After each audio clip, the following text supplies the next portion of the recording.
तो ब्राह्मण कहीं ईडब्ल्यूएस पे नहीं है। ईडब्ल्यूएस एक तो देखो कंफ्यूजन अभी बहुत है।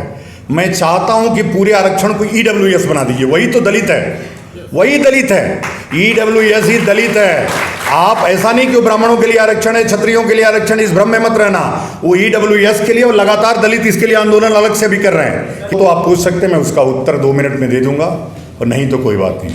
मेरा एक सवाल है, मेरा नाम राहुल नागपाल है। मेरा सवाल है, अभी आपने कहा कि फूले ने ईसाई धर्म अपनाया था, तो इस बात का कोई प्रूफ है कि फूले ने उनकी गुलामगिरी में ही है, पढ़ लीजिए उसको। मैंने पढ़ा है, तभी मैं आपसे पूछ रहा हूँ।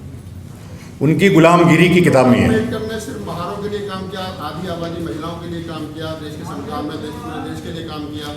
आपने कहा कि डॉक्टर अम्बेडकर सिर्फ महारों के लिए। बिल्कुल। आपके पास क्या प्रूफ है? महिला कोड बिल में किसके लिए काम किया? देश की आधी आबादी। जब महिला कोड बिल जब बन गई तब अम्बेडकर सम्मिलित हुए उसमें, पढ़िए उसमें। ऑफ इंडिया में पंडित जवाहरलाल नेहरू कहते हैं कि हमारे पूर्वज विदेश। मैंने तो अपने भाषण में कह दिया कि उनको वोट बैंक के लिए एस्टेब्लिश किया गया, मैं वही तो कह रहा हूँ। Pandit Jawaharlal Nehru Discovery of India नामक किताब में कहते हैं कि हमारे पूर्वज विदेशी थे। ये नेहरू के होंगे, हमारे नहीं है। और कम से कम ज्योतिबा फुले के बाद ब्राह्मण समाज, जिस समाज से मैं आता हूं, कम से कम वो समाज तो लगातार प्रहार झेल रहा है, अनावश्यक झेल रहा है, जो सबके जय बोलता है, सबके भले की कामना करता है। अब उसका क्या दोष है? भगवान ने उसको ब्राह्मण घर में भेज दिया। भाई देश आजाद हो गया, जब संविधान बन गया, और संविधान का मतलब क्या होता है? संविधान जो सबके लिए समान विधान बनाए, वही संविधान है। आरएसएस का संस्थापक कौन है? कौन है? हेडगेवार। लेकिन लोग कहते हैं कि वास्तविक निर्माता कौन है? गोलवलकर। लेकिन आज भी हेडगेवार को भूल गए क्या लोग? हम ये भी मान लेते हैं कि बीएन राव साहब ने इनिशियल ड्राफ्ट बनाया था, लेकिन संविधान सभा के संविधान के हेडगेवार तो वही थे। आपने कहीं उनको स्थान तक नहीं दिया, एक फोटो तक नहीं लगाया, एक मूर्ति तक नहीं लगाया। जिस व्यक्ति ने 60 देशों की यात्रा अपने खर्चे पर किया हो, जिस व्यक्ति ने 60 देश, आप बताओ कहीं अम्बेडकर भी ये कोई यात्रा की हो संविधान सभा के लिए, या कोई संविधान पढ़ने के लिए अम्बेडकर? मैं कभी भी एक बात इस मंच के माध्यम से मैं कहना चाहता हूं कि मैं अम्बेडकर का विरोध कभी नहीं करता। हां, जरूर विरोध करता हूं, इसलिए कि उन्होंने मनुस्मृति जैसी पवित्र ग्रंथ को जलाया।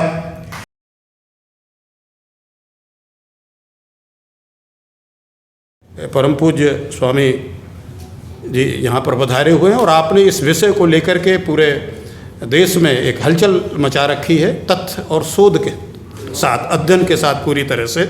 मैं चाहूँगा कि वो आए और हम सबको इस जो अंधकार में जी रहे हैं उनका मार्गदर्शन करें अपने वचनों से।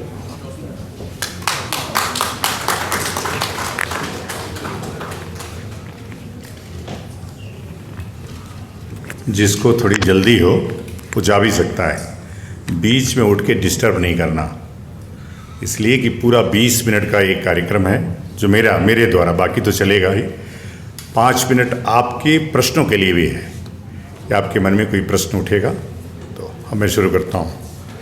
शंकरम शंकराचार्यम केशवम बादरायणम सूत्रभाष्य कृतौ वंदे भगवन्तौ पुनः पुनः। आज इस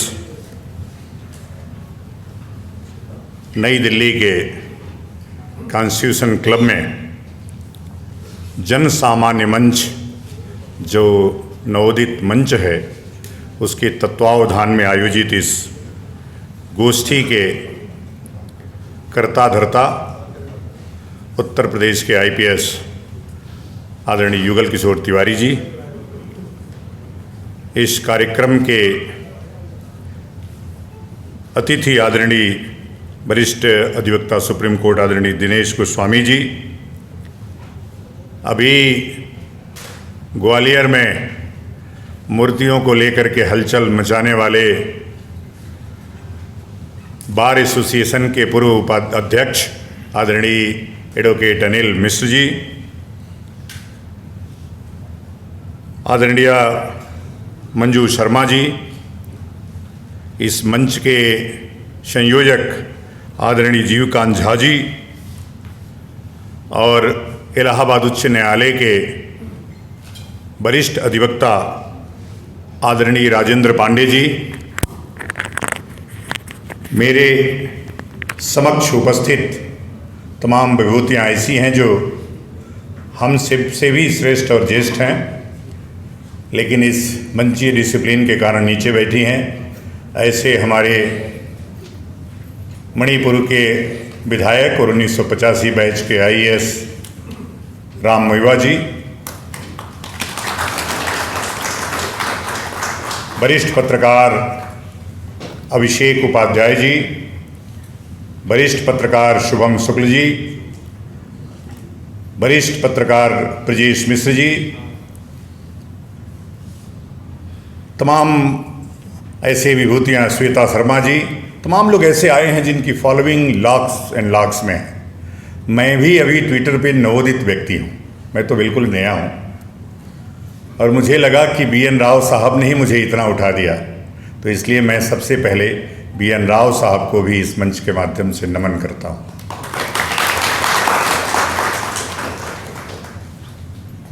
मेरे प्यारे जन सामान्य साथियों, आप सब इतनी बड़ी संख्या में यहाँ आए और ये कार्यक्रम बहुत तेजी में तय हुआ। 1-2 दिन की ही तैयारी है और आप इतनी बड़ी संख्या में आ गए, और निश्चित रूप से समाज के वो वरिष्ठ लोग जो समाज में अपनी धाक रखते हैं, अपनी महत्ता रखते हैं। ये बात जब मैं गोवा गया, मैं स्वयं भी, चूँकि मैं बहुत सामाजिक व्यक्ति हूँ, घूमता रहता हूँ, अध्ययनशील रहता हूँ, लेकिन मेरे भी नॉलेज में कभी BN राव साहब का नाम आया नहीं, कभी मैंने पढ़ा भी नहीं, कभी मैंने जाना भी नहीं। मैं गोवा में था और उसकी कहानी थोड़ी दूसरी है, इसलिए उसको मैं कहना नहीं चाहता। जब मैंने जाना और मैंने गूगल करना शुरू किया कि संविधान का मुख्य निर्माता कौन था, आप भी गूगल करेंगे तो एक उक्ति निकल करके आती है जो 25 नवंबर 1949 को जब संविधान का अंतिम डिबेट है, उसमें डॉक्टर भीमराव अंबेडकर कह रहे हैं, वो कह रहे हैं कि यदि आप इस पूरे संविधान के निर्माण का श्रेय किसी एक व्यक्ति को देना चाहते हैं तो उस व्यक्ति का नाम है BN राव। मैं नहीं कह रहा हूं, ये मैं नहीं कह रहा हूं। एक कॉन्स्टिट्यूशनल डिबेट की वो अंतिम दिन, अगले दिन 26 नवंबर 1949 को देश इस संविधान को अंगीकृत करता है, और 25 नवंबर की कॉन्स्टिट्यूशनल डिबेट में अंबेडकर इस बात को कहते हैं। लेकिन नेहरू भी उसी बात को दोहराते हैं, राजेंद्र बाबू भी उसी बात को दोहराते हैं, सरदार पटेल भी उसी बात को दोहराते हैं, और असंख्य लोग, जब भी आप कॉन्स्टिट्यूशनल डिबेट पढ़ेंगे, मेरे ख्याल से बहुत सारे लोगों ने जरूर पढ़ा होगा इस अभियान के बाद, मैंने बहुत पढ़ा है, तो लगभग लोगों ने इस पूरे संविधान का श्रेय एक व्यक्ति को दिया जिसका नाम है डॉक्टर BN राव। अब BN राव कौन है? साउथ में गांव का नाम पहले लेते हैं, जैसे HD देवगौड़ा आपने सुना होगा, हरदनहल्ली, डुड्डा गौड़ा, देवगौड़ा नाम था ना, हरदनहल्ली उनका गांव है, डुड्डा मीन्स होता है बड़ा, जो सबसे बड़ा व्यक्ति है, गौड़ा मीन्स गौड़ा। वैसे ही इनका भी नाम BN राव, मतलब बेनेगल गांव है, नरसिंह राव नाम था उनका। मैंगलोर के पास बेनेगल गांव है जहां पैदा हुए थे। 4 भाई थे। पहले भाई इतने शिक्षित थे कि मदन मोहन मालवीय ने उनको अपने विश्वविद्यालय का प्रथम कुलपति बनाया। द्वितीय भाई BN राव थे, जिन्होंने इतनी शिक्षा लेने के बाद 3-3 विषयों से परास्नातक थे, फिर इन्होंने पीएचडी किया, फिर वो विदेश से उन्होंने लॉ किया, लॉ करने के बाद फिर उन्होंने आईसीएस की परीक्षा दिया, आईसीएस पास हुए, फिर उन्होंने उस समय जुडिशरी की परीक्षा अलग से ली जाती थी, फिर उन्होंने उसमें उनकी रुचि थी, उसको पास किया, chief justice of Calcutta high court रहे। जब वहाँ से रिटायर हुए तो जम्मू के राजा हरीश सिंह ने उनको प्रधानमंत्री के रूप में स्वीकार किया और उनको अपना प्रधानमंत्री नियुक्त किया। उसी बीच में चूंकि व्यक्ति जब बहुत ऑनेस्ट होता है तो राजाओं की हर बात को मानता नहीं है। तमाम ऐसे आईएएसओं को आपने देखा होगा, उनका रोज ट्रांसफ़र होता है। युगल किशोर भी उसमें से एक रहे, इनका भी ट्रांसफ़र होता रहा, क्योंकि कई बार इन्होंने एसपी को झापड़ दे दिया, कई बार अधिकारियों से भिड़ गए।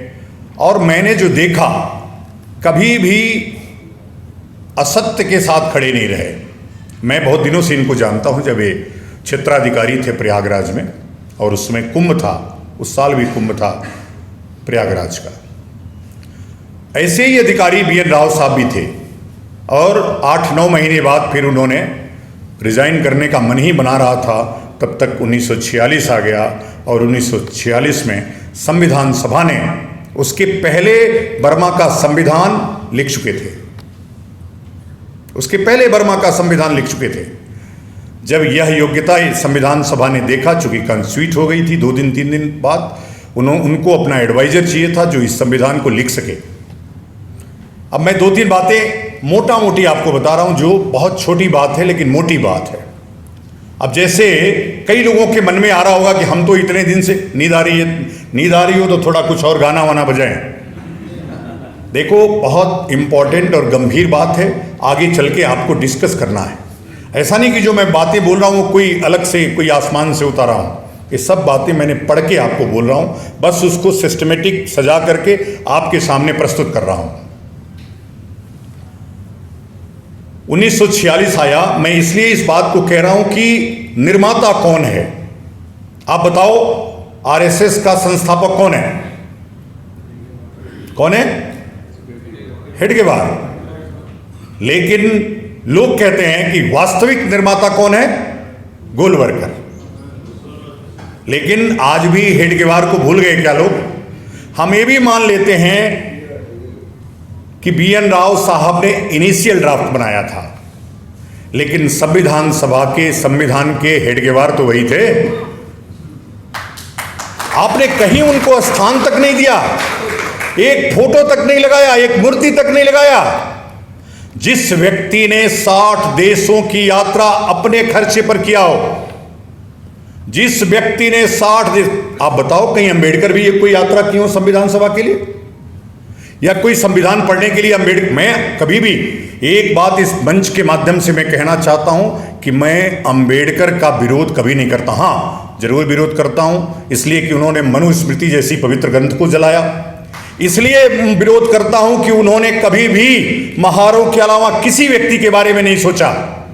जो व्यक्ति इतना बड़ा नेता बन रहा हो वो एक जाति के बारे में सोच रहा हो, इसलिए मैं उनका विरोध करता हूं। लेकिन मैं उनका अपमान नहीं करता हूं, उनका सम्मान करता हूं कि कम से कम एक जाति के लिए तो सोचा उन्होंने, एक वर्ग के लिए तो सोचा उन्होंने। तो इसलिए मैंने कभी ना अंबेडकर का अपमान किया, ना मैं किसी देवी देवता का अपमान किया, ना किसी व्यक्ति का अपमान करता हूं। मैं तो अहम ब्रह्मास्मि तत्त्वमसि, मैं भी ब्रह्म हूं तुम भी वही हो, मैं भी ब्रह्म हूं तुम भी ब्रह्म हो, यह जो शांकरी परंपरा है उसका वाहक हूं। इसलिए अपमान का तो सवाल ही नहीं। मैं तो सब में परमात्मा देखता हूं, मैं तो कंकर कंकर में शंकर देखता हूं, मैं तो बिंदु बिंदु में गंगा जल देखता हूं। लेकिन जिस व्यक्ति ने इतनी तपस्या की हो, निःशुल्क रूप से, जब अंबेडकर, नेहरू, राजेंद्र बाबू सब लोग डेली 45 रुपए ले रहे थे,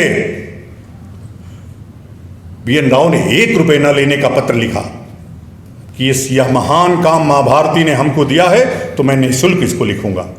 तो क्या उसका सम्मान नहीं होना चाहिए? क्या उस व्यक्ति की मूर्ति कहीं नहीं बननी चाहिए?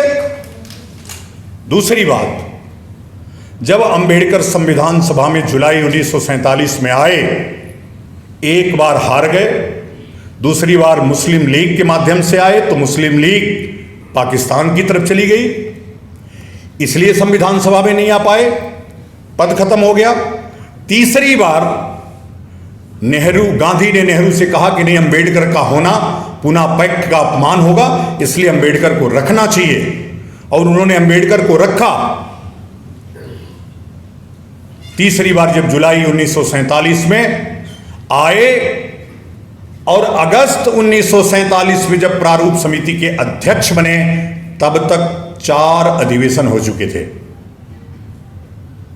4 अधिवेशन हो चुके थे, 4 कॉन्स्टिट्यूशनल डिबेट हो चुकी थी, 100 से ऊपर बैठकें हो चुकी थी, 33 संवैधानिक बैठकें हो चुकी थी, और संविधान का 80% भाग बन चुका था।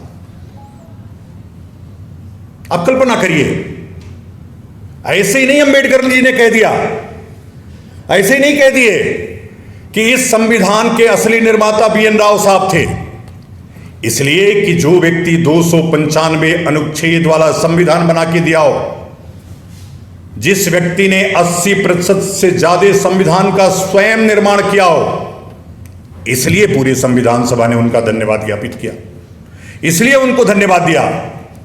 अब समय है कि उस महामानव का जो अपमान हुआ, जो उनके साथ अन्याय हुआ, यह जन सामान्य मंच उसको न्याय दिलाए। मैं नहीं कहता हूं कि अंबेडकर की मूर्तियां न लगें, मैं नहीं कहता हूं कि अंबेडकर के चित्र न लगें, लेकिन BN राव साहब का चित्र अंबेडकर से बड़ा लगे, ये मैं चाहता हूं। इसलिए कि जिसका योगदान है, राजेंद्र बाबू की मूर्तियां लगें, कृष्णमाचारी की मूर्तियां लगें, वो रायजादा जिसने पूरे संविधान को अपने हाथ से लिखा, उनकी भी मूर्तियां लगें।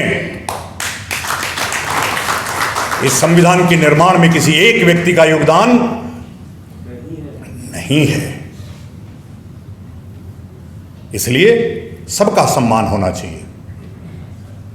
हो सकता है कि इसमें कई लोग अंबेडकर के समर्थक होंगे, कुछ उनकी बातें, मेरी बातें उनको बुरी लग जाएं, लेकिन अगर बात तथ्य की हो, हम उस परंपरा के हैं जहां राम की भी आलोचना 1-2 भी कर सकता है। आलोचना को सुनने की ताकत होनी चाहिए, और कम से कम ज्योतिबा फुले के बाद ब्राह्मण समाज, जिस समाज से मैं आता हूं, कम से कम वो समाज तो लगातार प्रहार झेल रहा है, अनावश्यक झेल रहा है, जो सबके जय बोलता है, सबके भले की कामना करता है। अब उसका क्या दोष है? भगवान ने उसको ब्राह्मण घर में भेज दिया। भाई, देश आजाद हो गया, जब संविधान बन गया, और संविधान का मतलब क्या होता है? संविधान जो सबके लिए समान विधान बनाए, वही संविधान है, और यही था। अब आपको लगता होगा कि आरक्षण तो संविधान के जमाने से था, नहीं। संविधान में आरक्षण का जो अनुच्छेद 15(4) है, तमाम विद्वान बैठे हैं, मैं बोल रहा हूं ऐसे ही, लेकिन हो सकता है कि वो भूल गए हों। एक लड़की थी, वो भी ब्राह्मण थी। पेरियार के जमाने में पूरे जब देश आजाद हुआ, तो मद्रास में ब्राह्मणों के लिए आरक्षित कर दिया गया कि अब केवल 4 सीटें मिलेंगी ब्राह्मणों को, बस। वो लड़की चंपकम दुर्रई राजन नाम था, मेडिकल कॉलेज में उसका एडमिशन होना था, 99.9% नंबर था उसका टेस्ट में। उसके बाद भी उसको प्रवेश नहीं मिला, इसलिए कि उस समय ब्राह्मणों के लिए 4 ही सीट आरक्षित थी। देश का संविधान लागू हो चुका था, वो सुप्रीम कोर्ट आई। सुप्रीम कोर्ट ने इस पूरे एक्ट को, जो मद्रास सरकार का था, चंपकम दुर्रई बनाम मद्रास राज्य 1951, आपको पढ़ना चाहिए, उससे इस पूरे कानून को खारिज कर दिया सुप्रीम कोर्ट ने, और कहा यह जो संविधान है अनुच्छेद 15(1) का मर्डर करता है। 15(1) में क्या है कि धर्म, मूल, वंश के आधार पर कोई विभिन्न, जाति के आधार पर कोई विभिन्नता नहीं की जाएगी। फिर पेरियार और अंबेडकर के नेतृत्व में भारत का ये जो संसद भवन आपके समक्ष है, इसको घेर लिया गया।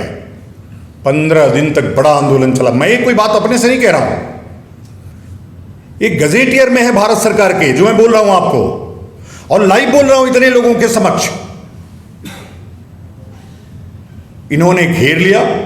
परिस्थितियां अभी भी हैं। आज भीम आर्मी के चीफ चंद्रशेखर कह रहे थे कि ग्वालियर के न्यायाधीश और पूरी शासन व्यवस्था हमसे डरती है। अब तो मुझे भय है कि सामान्य आदमी को न्याय कैसे मिलेगा, जब एनार्की से, जब आंदोलन से, प्रभाव से, दबाव से न्याय होगा। तो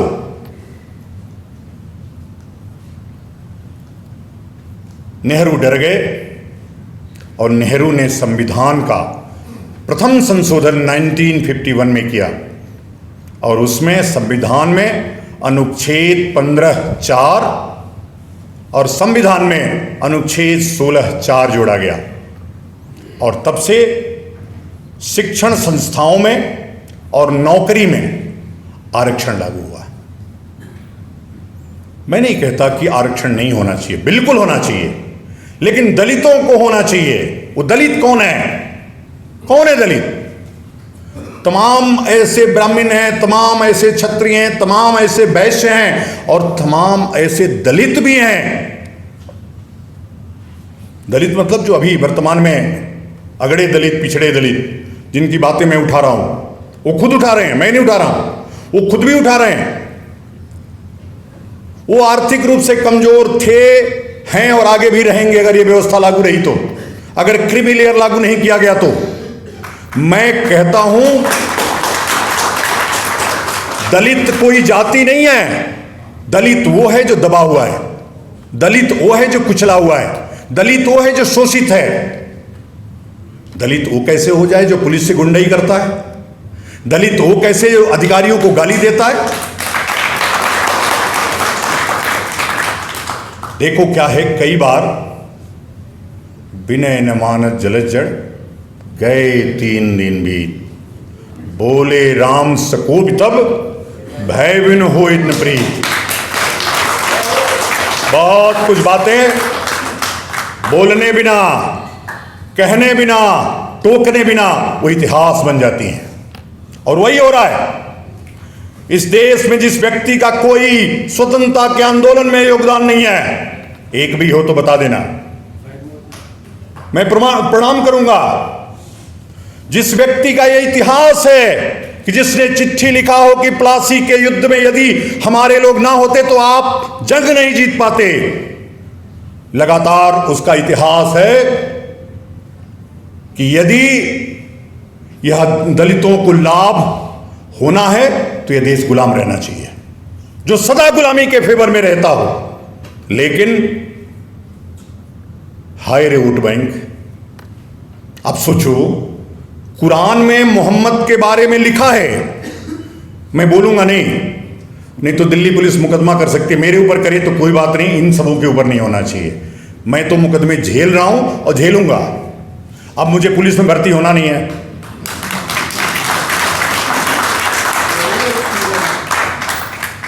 तो इसलिए मुकदमे से मुझे कोई भय नहीं है। बंगाल में, केरला में अनगिनत मुकदमे हैं मेरे ऊपर चल रहे हैं। पूरी एक वकीलों की टीम है, उनका भी रोजगार चल रहा है, तो मुझे भय नहीं है। लेकिन जो चीज कुरान में लिखी है वही बोल देना अपराध कैसे हो जाता है भाई? जो चीज साक्ष्यों में लिखी है, अंबेडकर, नेहरू के बारे में कितना मोदी जी बोलते हैं कि नहीं बोलते हैं? कोई मुकदमा होता है क्या? अगर हमने अंबेडकर के खिलाफ कुछ बोली, हमारे मन में है, अंबेडकर पॉलिटिकल स्ट्रक्चर है। इस समाज में वाक और व्यक्त की स्वतंत्रता, आलोचना का अधिकार है हमको। जो व्यक्ति हमारे मनुस्मृति को जलाएगा उसको हम कैसे सम्मान कर सकते हैं? जो भगवान को काल्पनिक कहेगा उसका हम कैसे सम्मान कर सकते हैं?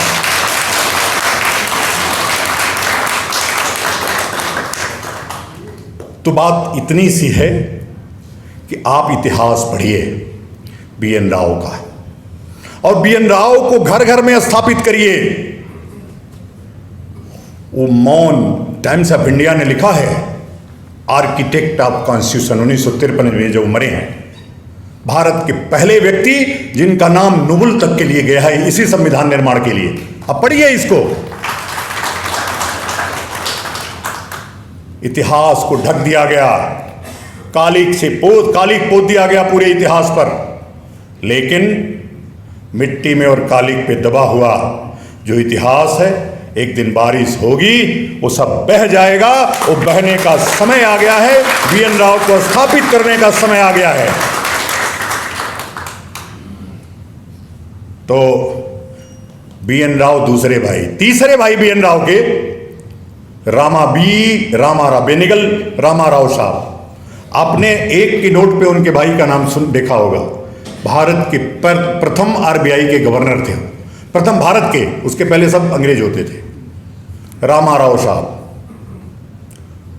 उनके चौथे भाई, जब अम्बेडकर पहली लोकसभा, वैसे तो अम्बेडकर कभी चुनाव नहीं जीते, इसलिए कि वो महारों के नेता भी नहीं बन पाए। कारण क्या था? महार सभी हिंदू धर्म के साथ रहना चाहते थे और वो बौद्ध धर्म में जाना चाहते थे, कभी इस्लाम में, कभी सिख में, कभी जैन में, कभी बौद्ध में, लेकिन पूरे महार हिंदू धर्म के साथ रहना चाहते थे। इसलिए महारों ने कभी उनको चुनाव नहीं जीतने दिया।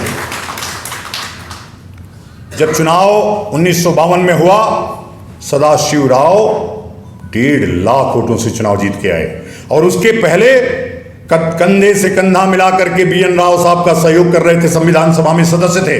लोग कहते हैं कि BN राव तो सदस्य नहीं, भाई उनका छोटा भाई उसका सदस्य था। आप पढ़िए ना,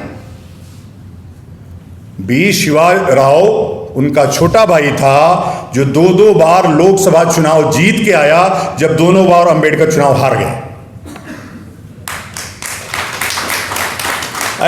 ऐसा महान परिवार था। आज हम नेहरू के बारे में पूरा उनका स्ट्रक्चर पढ़ते रहते हैं। हम पूरे महाराष्ट्र में, आज मैं कह रहा था, पूरे महाराष्ट्र में शिवाजी स्थापित है, लेकिन क्या उत्तर प्रदेश के लोगों ने चंद्रशेखर तिवारी के साथ न्याय किया? चंद्रशेखर आजाद के साथ न्याय किया? क्या यह संविधान, क्या यह देश BN राव साहब के साथ न्याय किया? नहीं किया। इसलिए कि जो फूले ने अभियान शुरू किया था, क्वालिटी को समाप्त करने वाला, आज भी ईसाई क्या करता, मैं कह दिया तो कई लोगों को, अभी शुभम ने एक पॉडकास्ट किया था, उसमें हमने बोल दिया था कि भाई फूले ने कब हिंदू धर्म के खिलाफ बोलना शुरू किया? तब जब वो ईसाई धर्म स्वीकार कर लिया। आज भी क्या करता है, जैसे ईसाई धर्म स्वीकार करवाता है पादरी, तो कहता भाई हनुमान जी में वो ताकत नहीं है, हमारे ईसा मसीह आए, हनुमान जी को पटक दिए, राम जी को पटक दिए।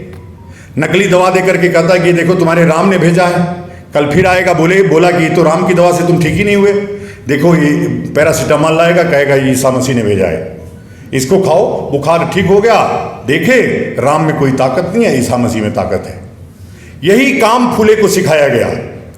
और फूले ने ब्राह्मणों के लिए आर्यन थियरी गढ़ी पूरी, और इस थियरी को आज भी गाहे बगाए आप सोशल मीडिया पे पढ़ते होंगे, आर्य बाहर से आए, ब्राह्मण आर्य है। आर्य कौन है? भारत का हर व्यक्ति आर्य है, भारत का हर व्यक्ति आर्य है, और जो हमसे लड़ रहे हैं वही अनार्य हैं। तो समझना पड़ेगा सबको। तो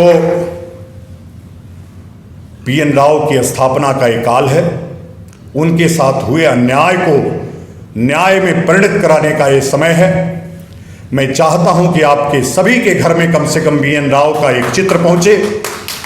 मैं चाहता हूं कि सभी चौक चौराहों पर, और कम से कम यहां सामने जो सेंट्रल हॉल है उसमें एक आदम का चित्र लगे। चूंकि 2021 में मोदी ने बोला है, आप पढ़िए, कि इस संविधान के असली संस्थापक BN राव हैं। अभी राष्ट्रपति ने बोला संविधान में सबसे बड़ा योगदान BN राव साहब का है। सब लोग बोल रहे हैं, पर उनके प्रति जो सम्मान का भाव है, उनकी जन्म जयंती मनाने का समय है, उनकी पुण्यतिथि मनाने का समय है, वो हम नहीं कर पा रहे हैं। मैं चाहता हूं कि कम से कम यह देश BN राव के साथ अन्याय न करे, उनको हर घर में स्थापित हो, हर चौराहे, हर ऑफिस, हर कार्यालय में उनकी चित्र और मूर्तियां स्थापित हों। मुझे उम्मीद है कि इतनी संख्या में जो लोग आए हैं इतने ताकतवर हैं कि BN राव साहब को स्थापित कर देंगे।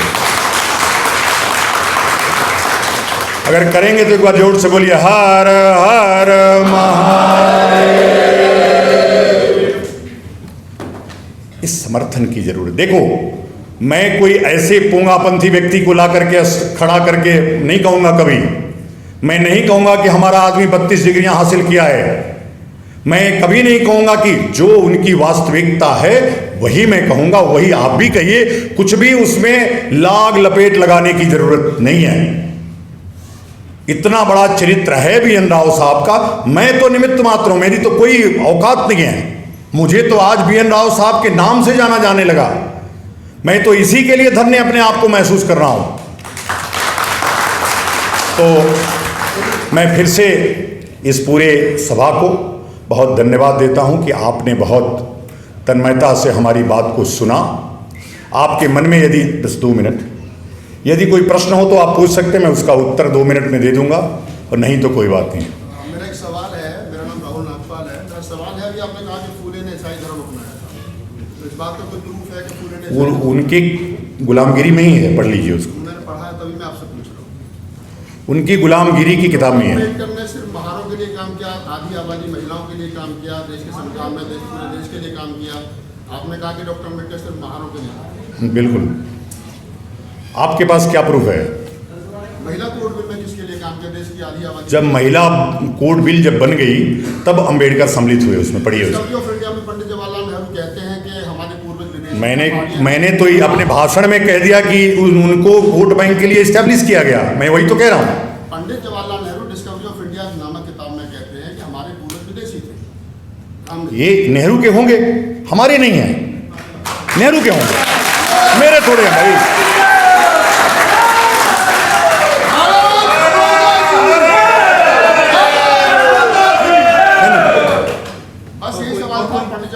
देखो क्या है, गुलामगिरी फिल्म भी एक आ गई है, मैंने तो देख लिया है उसको। अभी देखिए, उसमें फुले स्वयं बोलते हैं और पादरियों के साथ मीटिंग करते हैं और कहते हैं कि ये सबसे अच्छा धर्म है जिसमें जात का कोई कॉन्सेप्ट नहीं है। उनको ब्राह्मणों से इतनी चिढ़ थी। अब डिस्कवरी ऑफ इंडिया का उदाहरण दोगे तो मैं बहुत सारी बातें कह दूंगा जो विवादित होगी, नहीं कहना चाहिए मुझे। आप जिनसे प्रश्न कर रहे हैं, हम रोज पढ़ते ही हैं, केवल यही काम है मेरा। और कई लोग बोलते हैं कि मैं व्हाट्सएप और इससे, व्हाट्सएप में सब गलत जानकारियां, उसको पढ़िए ठीक से। आपने प्रश्न भी किया, फूले के पूरे माली परिवार, फूले माली थे, फूल की खेती करते थे इसलिए फूले हुए। माली हमारे यहाँ कितना सम्मानित है आप सब जानते हैं, और कम से कम मेरे गांव में तो बहुत ही सम्मानित है। अगर माता जी किसी के ऊपर आ गई तो वही उतारेगा। सच है कि नहीं है? तो माली कितना सम्मानित है वो जानते हैं। तो कम से कम फूले का अपमान तो नहीं हुआ होगा। पेशवाओं ने जमीन दिया, स्कूल खुला, पेशवाओं ने उनको खेती करने के लिए जमीन दिया, खेती किए, उससे वही उनका रोजगार था। पूरे परिवार के लोगों ने उनका विरोध किया, और ये डॉक्यूमेंटेड है, मैं अपने से नहीं कह रहा हूं, ये सब डॉक्यूमेंटेड है। तो फूले ने क्रिश्चियन धर्म स्वीकार किया, ये उन्होंने स्वयं कहा। एक बार ठीक से गुलामगिरी पढ़िए। और कोई किसी का प्रश्न होगा तो। एक प्रश्न मैं पूछना चाहता हूं। इस देश में जब भी कोई नया नेता उभरता है तो वो सबसे पहला काम उसका ये होता है कि वो ब्राह्मण को गाली देकर के ही नेता होता है। ऐसा क्यों होता है कि ब्राह्मण को गाली देकर के ही वो नेता होता है? उसके पास बहुत सारी समस्याएं हैं, बहुत सारे विषय हैं, पर ऐसा क्यों होता है? ऐसा मैं एग्जाम्पल भी दे सकता हूँ आपको। देखो क्या है, अभी एक लड़की है नेहा राठौर, मैं प्रचार उसका नहीं कर रहा हूं, लेकिन वो लगातार प्रधानमंत्री के ऊपर बोल रही है। वो जानती है कि मेरी चर्चा कहां से होगी। सब लोग जानते हैं कि जो टॉप पर व्यक्ति है उसके खिलाफ बोलोगे तो तुम्हारा नाम हो जाएगा। इसलिए जिसको नेता बनना होता है वो ब्राह्मणों के खिलाफ बोलता है। जी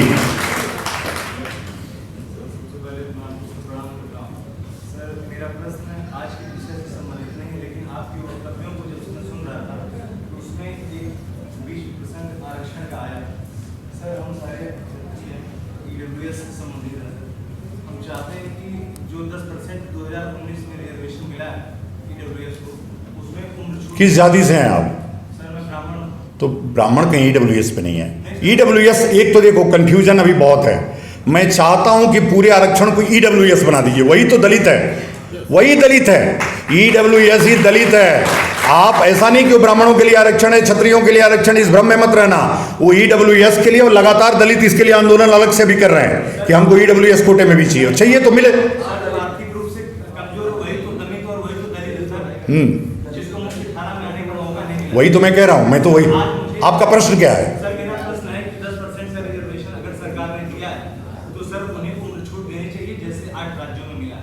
यूपीएससी जैसी परीक्षा में, हर केंद्रीय परीक्षा में 5 वर्ष का रिजर्वेशन सर मिला, उम्र में छूट मिलना चाहिए, अटेम्प्ट में छूट। अभी मैं जन सामान्य मंच के ऊपर छोड़ देता हूं, ये लोग इसके लिए आंदोलन करें। निश्चित रूप से यदि आपने आरक्षण दिया तो उसका पूरा कोरम पूरा होना चाहिए। अगर सबको जात में छूट मिलती है तो ईडब्ल्यूएस को भी मिलना ही चाहिए, नहीं तो आरक्षण का कोई मतलब नहीं।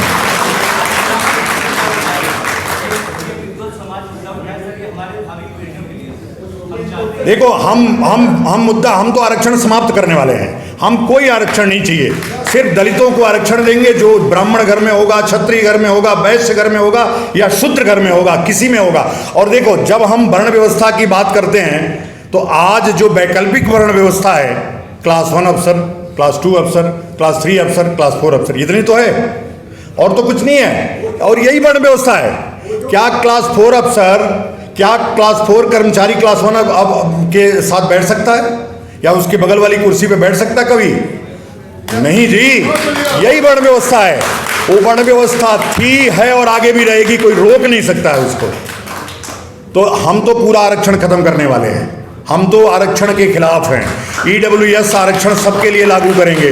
वो दलित आरक्षित होगा, वो बैकवर्ड होगा, वो सामान्य होगा, जो भी होगा सबको दलित की श्रेणी में डालेंगे। आर्थिक सर्वेक्षण करेंगे। और जिस प्रकार से आज भी सोचिए, जिसको जुगल किशोर जी, जिसको एक घर मिल जाता है, भले वो शेड्यूल कास्ट है, सरकार उसको दूसरा घर नहीं देती है। देती है क्या? आज वही तो क्रिमिनल है। एक बार आरक्षण की मलाई, अब मायावती को आरक्षण क्या जरूरत है?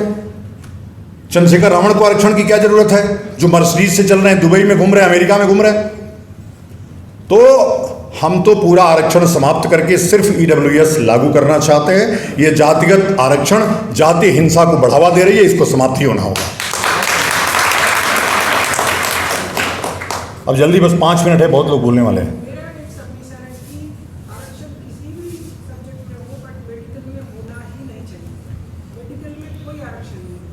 चलो, हम आरक्षण के खिलाफ हैं, इसलिए इसका उत्तर मैं दे नहीं पाऊंगा जी। मेरा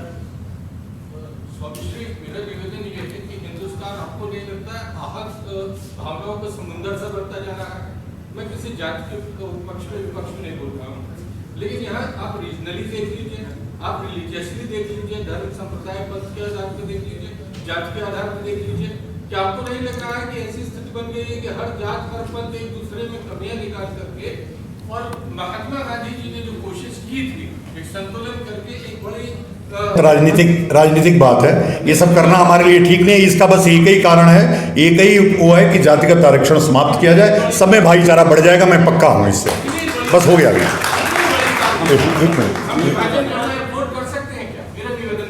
ठीक है, मंच से सवाल करते हैं, फिर मंच जो जवाब देना चाहिए। अब आप बोलेंगे। मैं अभी मंच के जो संयोजक हैं, इन्होंने हमको परमिशन नहीं दिया, तो 3 बजे का रखा था, लोग आ भी गए थे, एक थोड़ा लेट हो रहा जी। चीफ जस्टिस के नाम पे एक बीड़ी पट्टी की गई। चीफ जस्टिस साहब कहाँ हैं?